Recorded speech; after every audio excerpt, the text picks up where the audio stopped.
Tonight, the city's in mourning after today's tragic school bus crash that took the lives of 2 young students and a teacher's aide. Plus, parents with heavy hearts reunited with their children. Our cameras were there as a mother pulls her daughter safely in her arms. That little girl has an eyewitness account to the crash. We're hearing from her coming up. Live from the station that's on your side, this is 6 News at 11.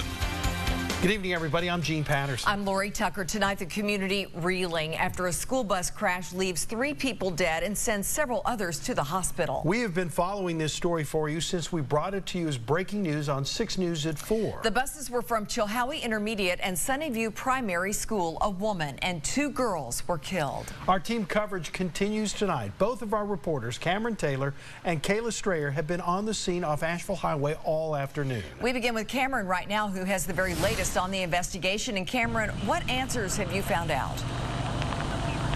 Well, Lori, I'm here on Asheville Highway right behind me. As you can see, it is still closed and isn't expected to reopen until at least midnight. Now, I've been here since around 3 o'clock getting more information as it continues to come in. The latest I'm hearing from the Knoxville Police Department is that the National Transportation Safety Board will be helping out with this investigation. Also, I'm learning that the Tennessee Highway Patrol will be doing an inspection on both buses. It's all to find out how this crash exactly happened, killing 2 children and 1 adult. And we just asked the community to pray for.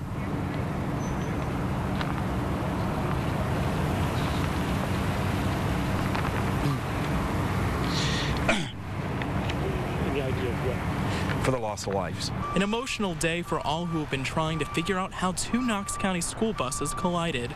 Knoxville police investigators say a bus aide and 2 children in grades kindergarten through 3rd grade died. It was a woman and 2 little girls. When something like this happens, it's tragic. It hurts, and it feels like we've lost members of our Knox County Schools family, and indeed we have. Several other people on board both buses were sent to the hospital for their injuries. A very preliminary investigation shows that a bus from Chilhowie Intermediate School was driving eastbound on Asheville Highway. Then suddenly it made a left turn going over the median and hitting another school bus from Sunnyview Primary School. All 3 people who died were on that bus. Now, other information I can tell you is that KPD is still in the process of notifying families about the deaths. They will also be conducting tests for alcohol and drugs for both bus drivers. We're going to continue to follow this story as more develops. Live in East Knox County, Cameron Taylor, WATE, 6 on your side. All right, thank you, Cameron. Other passengers in those buses are recovering tonight. Knoxville police tell us 2 children and 1 adult were taken to UT Medical Center for treatment of multiple injuries. We just checked, and all 3 are in stable condition right now. And Children's Hospital treating about 20 students from this accident. Their injuries ranging from cuts and scrapes and bruises. A spokesperson for the hospital telling us just before 8 o'clock tonight that all of those patients had been released. Well, today's tragedy hitting many families tonight, and we're hearing from a little girl who was on one of the school buses as it crashed. Continuing our team coverage, WATE 6 on your side reporter Kayla Strayer is live at the scene after witnessing some emotional reunions this afternoon. Kayla. Lori, Jean, it has been such an emotional night out here. I was actually here earlier the moment when one of the families found out that their little girl would not be coming home with them tonight. It was all they could do to scream helplessly. Many people out here were brought to tears. But I do want to say also that I spoke with a woman who was waiting to hear news of her daughter and then finally was reunited. Just be calm and be patient with us. As I arrived near the scene of the school bus crash, police were telling parents to be calm and patient as they read a list of names of children who were safe.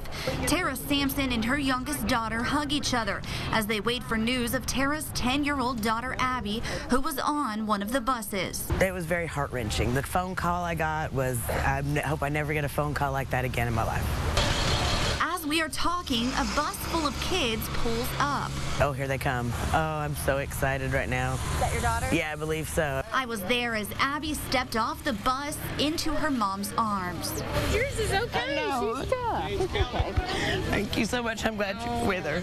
Abby says she was on the bus that did not flip over. The bus driver was driving, and there was a car in front of us, and he was going fast, and the car had stopped.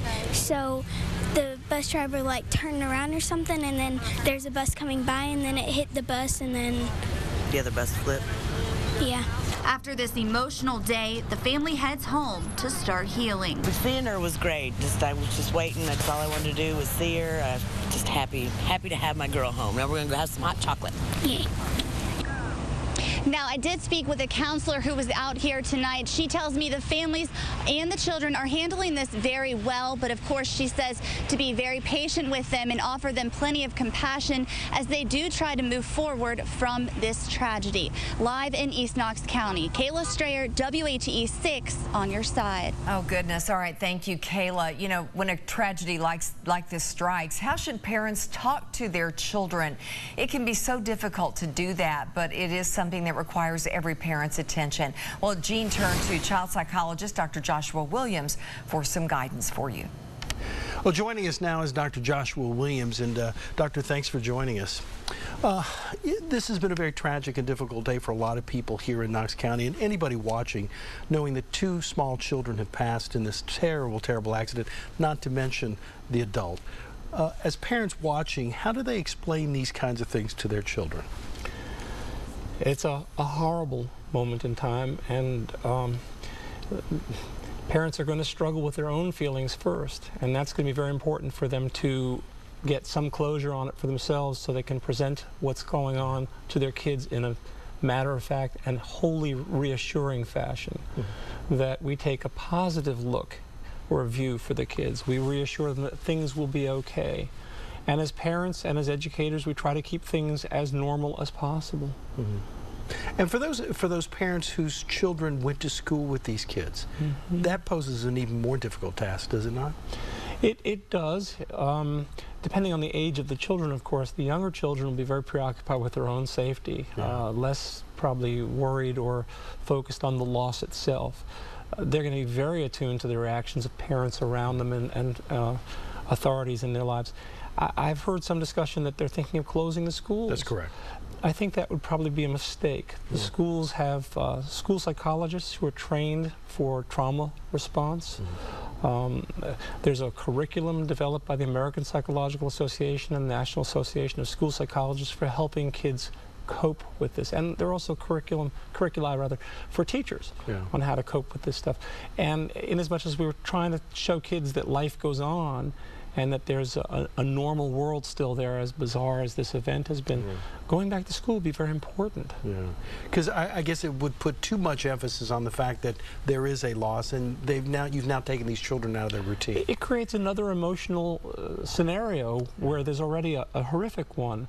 And so our job now is to reassure kids that life goes on, not that we just stop everything and that life will never be the same. Is this maybe as much for the adults who have to go to that school? Because they lost a teacher's aide, and they've lost children. I mean, I would have a difficult time teaching kids the next day as if nothing had happened. Well, I don't think you do it as if nothing happens, but you do, again, seek that reassuring tone. There are times for the adults to mourn.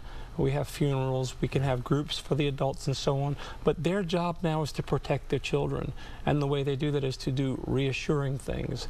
The smaller children will resonate to the emotional reactions of the adults. If we have adults crying and tearing their clothing and you know, in different ways people mourn, that's very upsetting to children. Whereas if the child says, something happened to my friend, the parent says, yes, a terrible thing happened to your friend. And the child says, well, will I be safe? Will things be all right? That's an opportunity for the teacher, for the clergy, for the doctor, for the nurse, for the parent to say, yes, we're going to make sure we're all as safe as we can be. Great. All right. Dr. Josh Williams, always good to talk with you. My pleasure. All right.